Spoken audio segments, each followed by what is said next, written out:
What's up guys, my name is Technob here for Troubleshoot, and today I've got a pretty interesting and very useful video for you if you're using DaVinci Resolve or you just want to generally stabilize a video using something other than your current editor's built-in processor using DaVinci Resolve.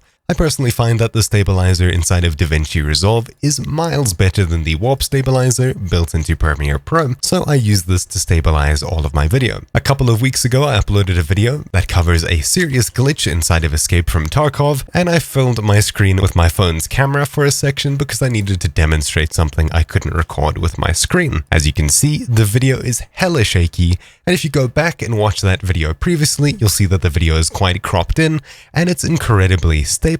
Now, I didn't achieve this using the Warp Stabiliser inside of Premiere Pro because I find that it makes the screen way too wibbly and things look kind of sickening, like I've dropped the video in a puddle. So if I go ahead and open up DaVinci Resolve and create a new project, import this video clip, I'll show you exactly how to stabilize a video clip inside of DaVinci Resolve. Now, of course, if you want to stabilize a bunch of video clips, you need to do them individually, one by one inside of DaVinci Resolve to get the best result, because blanket treating a bunch of things with certain stabilization settings may end up with a rather disgusting looking final result if the way that they're all stabilized should be incredibly different. I'll just make a new project, and I'll call it Stable. I'll head back to the folder with the video, drag and drop it in, and I'll click Change to match the settings of the video clip. I'll then drag and drop the video clip onto the timeline, and here we have it. If we hit play, we'll see exactly how shaky this screen is, which is in fact a hell of a lot. So how exactly would we fix this? Well, before we get too deep into this, if you move your camera around a lot in the very beginning and you want to try and get it as stable as possible, make sure that you cut out as many big movements as possible, because if there's huge movements and the program tries to track it, it may end up cropping in quite a bit and making your video look a little bit worse than you might expect. So, cropping in through that huge jumpy section at the beginning, the rest of the video is mostly stable until the end when I put down my camera. So I'll also crop out that section because I don't specifically need it. So now that we have a timeline with our video file inside of it, simply click on your video file inside of the timeline and click on the color tab at the very bottom. Then you'll see a page that looks somewhat similar to this. At the very bottom center, you have the tracker window, and we have a drop down next to window in the top right. We'll click that and we'll head across to Stabilizer. Then we'll have this selection over here.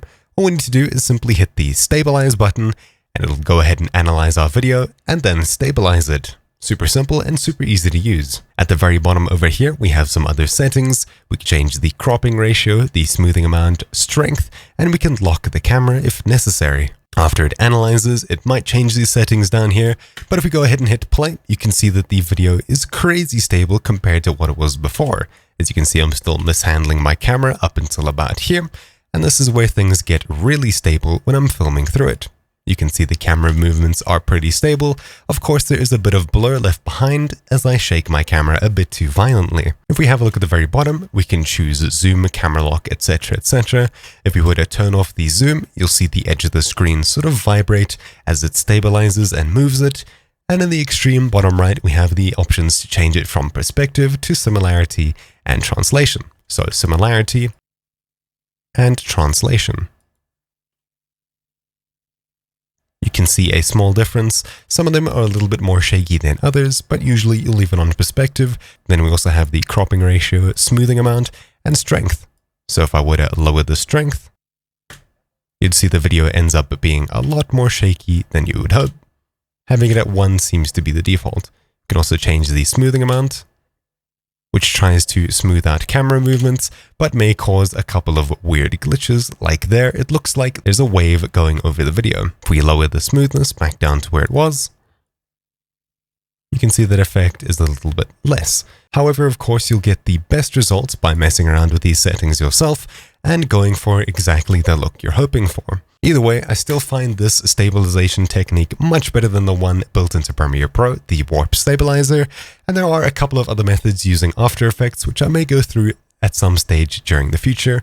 However, this was stabilizing a video inside of DaVinci Resolve. Of course, if you watch this video and install DaVinci Resolve purely for stabilizing this, how exactly do you get to exporting the video? Well, it's super simple. At the very bottom, head to Deliver, and we'll see this screen over here. You can do some final changes to your timeline, watch it through if you want, And in the top left, we have this window over here where we can choose how we want to save it. I'll of course save it as YouTube, and I'll hit the little drop down next to it to choose 2160p, 4K, or you can choose the resolution down here if you can't find the one you want.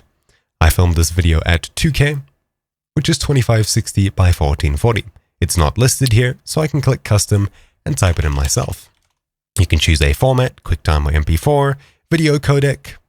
You can choose what audio tracks to export.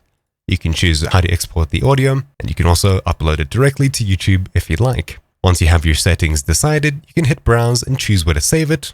You can hit save and hit add to render queue. If you get a pop-up saying something about the render resolution, you can click add to save it at a different resolution than the actual timeline, and in the top right, you'll see the project ready for export. All you need to do is click start render, and it will render through the entire video rather quickly compared to Premiere Pro. If I knew how to use DaVinci Resolve for a lot more and I was as good here as I am inside of Premiere Pro, I might actually switch across from Premiere to DaVinci Resolve. However, I'm happy where I am for now. Either way, once it's done, we can go ahead and minimize or close out of DaVinci Resolve, and on our desktop is where we saved it, over here, untitled.mov.